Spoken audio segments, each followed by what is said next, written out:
Everyone, whether it's a chef or an operator, anyone connected to the industry, like, has a similar sort of story. Within a matter of 2 weeks, we went from getting ready for a very busy spring to no business. There was definitely people that stopped coming out to eat, and you just felt the whole machine start to slow down. The first and second week of March is when we really saw a drop, and it was really, really bad. And we were really concerned. The staff was concerned. And then all of a sudden they announced that they're shutting down all in-service restaurants on that Sunday. I always remember Sunday the 15th. You couldn't let anyone in a restaurant. You have to close. Nothing will be the same after this in the restaurant industry. For restaurants like going into phase 4, I think it's a really scary place to be if you're a restaurant owner.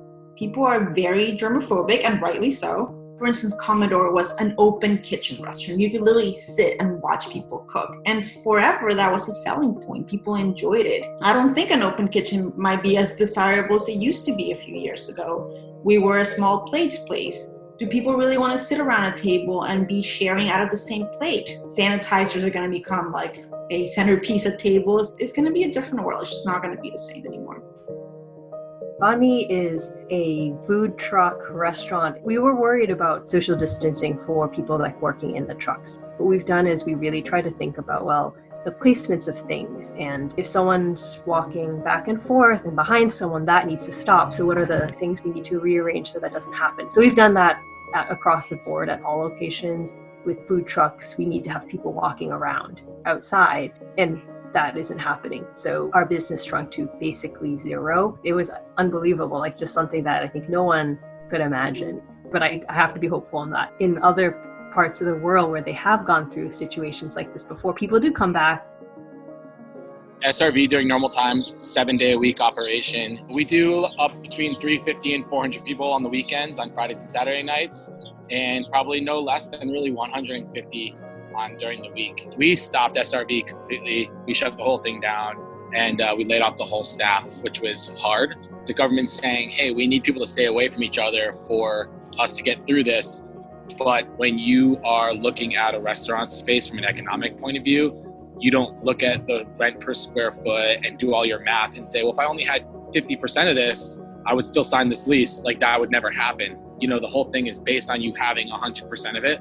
So it's definitely going to affect the economics of the business, which was already very lean for a lot of people. For Shybird, 6 months old, February was our best month. We opened at the end of August, middle of what was then a very dense Kendall Square filled with hundreds of startups. We were ready for the busy season, MIT commencement, outdoor dining, but had certainly had no money in the bank to spare besides payroll. And, we're going to be paying off debt for a while, as you would with any restaurant opening.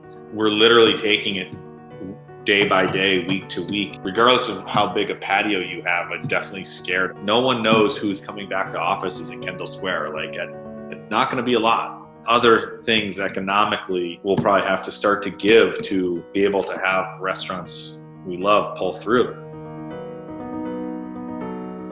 Working in restaurants is really all about the human connection in the community. Yeah, the thing I've missed the most is definitely the people. I've always cooked because I like cooking, but also I like the youthfulness of the restaurant industry and me, myself, as a chef, getting to engage with a guest. Yes, I love to make food, but it's not just the food that you make. It actually has an impact. People have memories. It becomes their place in the community. I think it's going to be a really, really sad thing that's going to happen in Boston. We're going to go from having so many restaurants, so many cool folks, to just only a few.